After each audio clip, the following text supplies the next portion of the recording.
Good morning, good afternoon, and good evening, everybody. It's your girl, Sonia McQueen, with your mind, your body, your choice. Wow, today, this morning when I awakened, I was reading my Bible as always, and it was talking about a God of second chances. And it just made me think of how many of us, and I don't mean biblically, I don't mean spiritually, I mean in your everyday walking life with other people have a chance at a second life, especially is so prominent this day and age with social media. You know, if you were extremely unpopular at school, you can create a page and invite all these friends and be the coolest person ever. Gaming, people are gaming with people who can't see them. I still don't understand that, but you can actually play a video game with somebody across the world who can't see you, and y'all can become best buds. You can video whatever it's called with several people who have no idea that you're a serial killer. You have this opportunity to create a new persona, a new person, be a new creature in the face of other people. Now, here's the trick.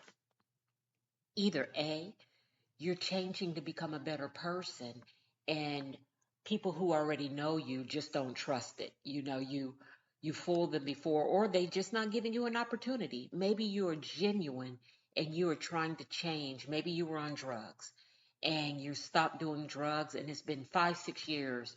You haven't touched a drug in all this time, and not a drip of alcohol, nothing.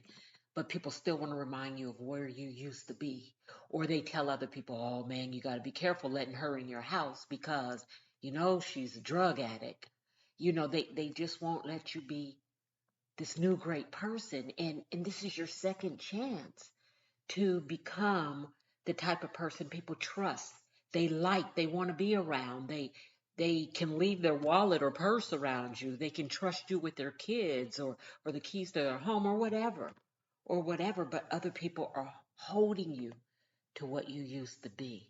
So that second opportunity might have to come another way.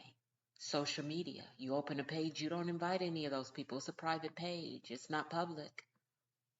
And you meet a whole new world of people. Maybe you join a couple of the online clubs on social media and you're getting friends through that avenue. Maybe they're in your own town and you get to go out and you get to meet them, and they become fast friends, and you have a second chance at being this new person. Let me talk to some of the people who haven't done things right by other people. Maybe you were an abuser. Maybe you used to beat your significant other. You used to abuse your children. And maybe you found God. Maybe you just found another way to live, and you see the wrongs of your ways. You were raised that way, so that's all you knew. But now you know better. And it's been years, but people won't let you live it down. That's harder. I wasn't abused. I never had a whipping. I've said that before.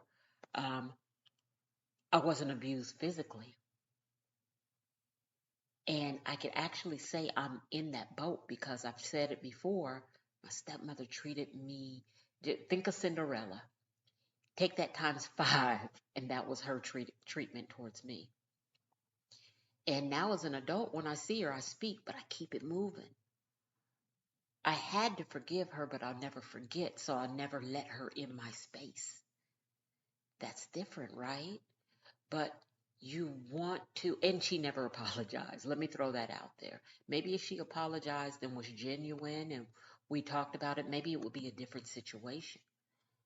But you know how it is. You go to apologize to people and you're sincere. You mean it from the bottom of your heart, and they really don't forgive you.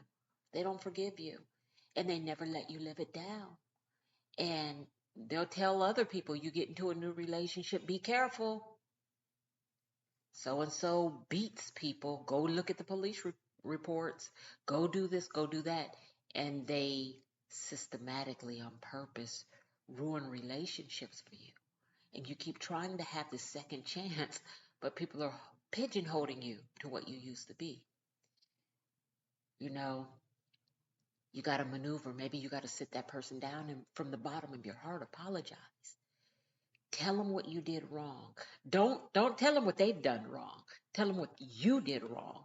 Apologize for your actions and be sincere with it. You never know how that could affect people. So often people apologize, and in the midst of their apology, they want to tell you what you've done, though, or what pushed them to do that because of your actions and your this.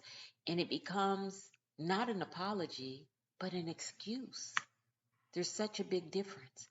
I acted this way, and I'm sorry I acted this way. But if you would have never done, if you would have never said, if you would have never went, and it becomes an excuse, and the apology is thrown out the window when it's negated by a but.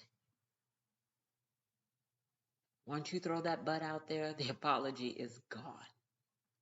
So apologize from your heart. Apologize from your soul. Do not turn it into a but and if and when, but just, I'm sorry. Please accept my apology. I was wrong. I should have never, but I did. And I apologize for that. You know, I spoke, I hope I already posted this podcast, but I spoke about how I had a friend who her husband used to beat her. And we tried to help her a couple of times.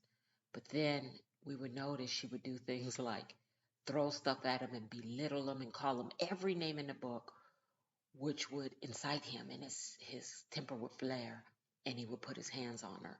And then she would scream bloody murder, and he would feel remorseful. She'd have a black eye, bust a lip, whatever. Um, she would call the police. He'd go to jail. And then after a couple of days, they're back together. She's in love. He's in love. And then he does something. She's calling him every name in the book, throwing stuff, breaking stuff, trying to hit him with things, jumping on him. And then once again, he puts his hands on her. She calls the police. She got a black eye, busted lip. And it's such a vicious cycle.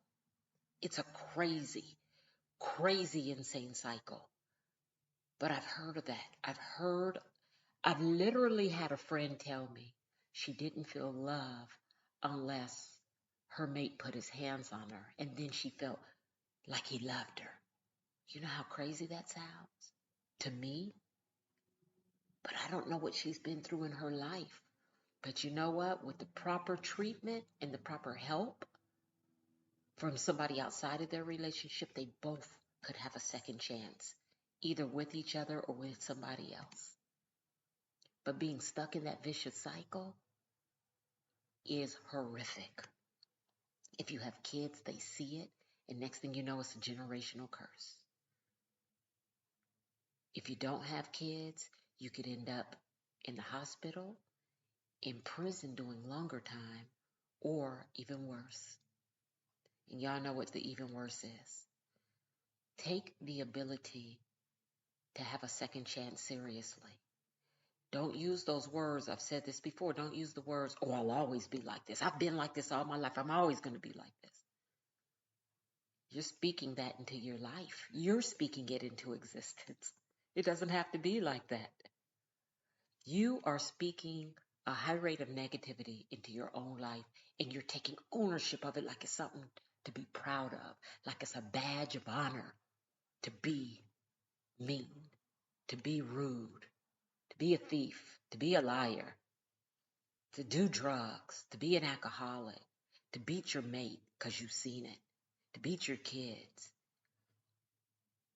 It's been like this all my life. Ain't nothing gonna change. You're right. Nothing good is coming to you as long as you hold on to that and you speak it into your own existence.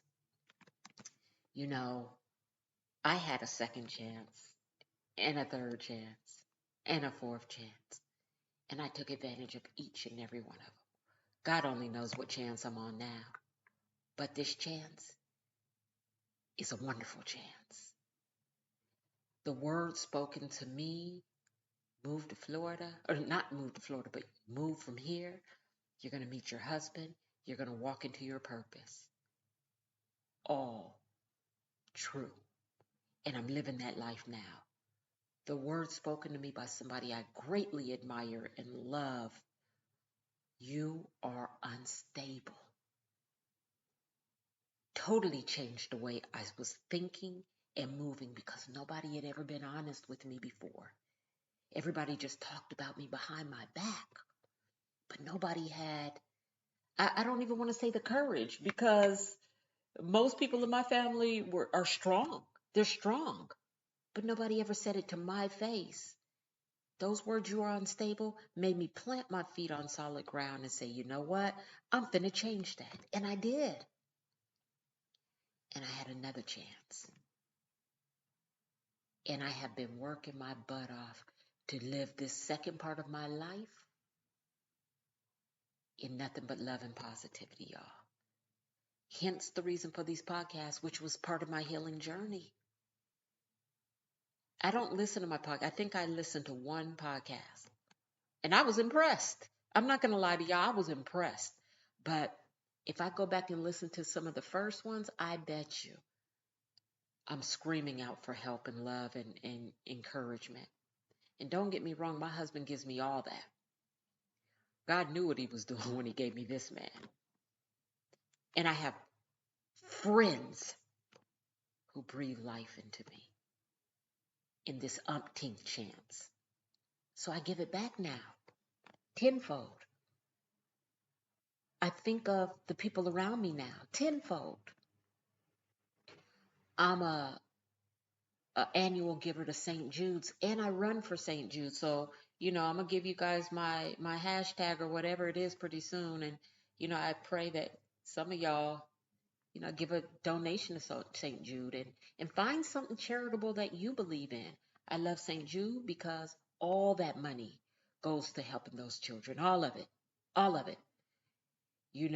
It's not, to me, there was a cancer. I'm not going to say which one I used to give to. And the higher ups are living large. They're living in mansions and stuff, and you're still paying money. And if you don't have enough money, you can't do this and you can't do that, and it, it's hurting people. But they're getting billions of dollars. But St. Jude, families don't pay $1, not a nickel, to help save their kids' lives. How could I not get behind that?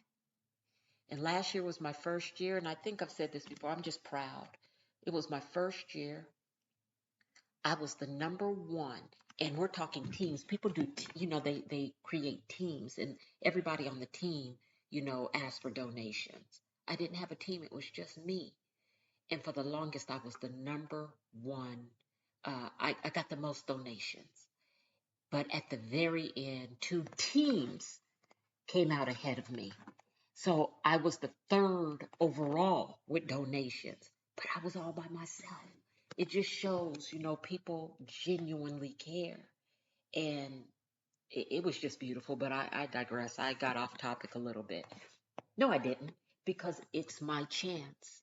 I used to do this. I used to help the homeless. I used to feed the homeless. I used to put stuff in my car. When I seen a homeless person, I give them stuff. I used to give money to people on the corners. I stopped that when I seen a couple of specials about that.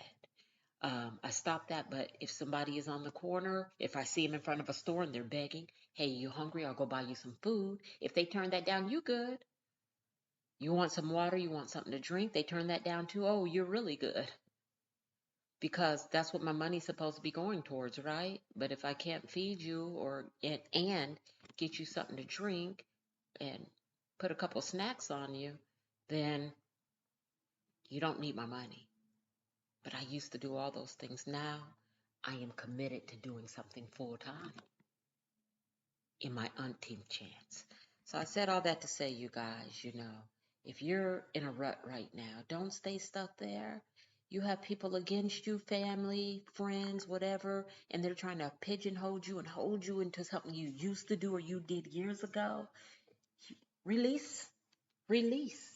Get your second chance. Get your third chance. Get your 20th chance. It doesn't matter. Get it. Run and get it quickly. And if you have to block people, remember my funeral for the living? I killed off so many people during that time so I could heal. And once I healed, I Lazarus them. If you don't know who Lazarus is, pull out your Bible and look up Lazarus. But I had to start bringing some of those people back into my life because now I know your position and you can't harm me. You can't. You're trying to hold me in my pack is your issue. Even the ones lying. I think I've told you guys, people in my family still think I've been on drugs. I used to be on drugs. I am on drugs, whatever. I've never done drugs. Ever. Never was an alcoholic. Ever. I have been sick from drinking maybe 4 to 5 times my entire life. I have drank hard alcohol. Well, I can't count that, but I am a wine or beer drinker. Wine or beer, maybe twice a month. 1 glass, 1 beer.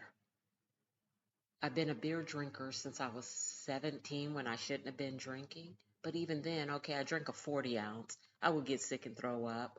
But still, that's the harshest I've ever done. But to this day, there are people in my family who believe otherwise. And that's their issue. That's their issue. God gave me a whole new family. A whole new family. You know, I'm going to move away from that because this is about you.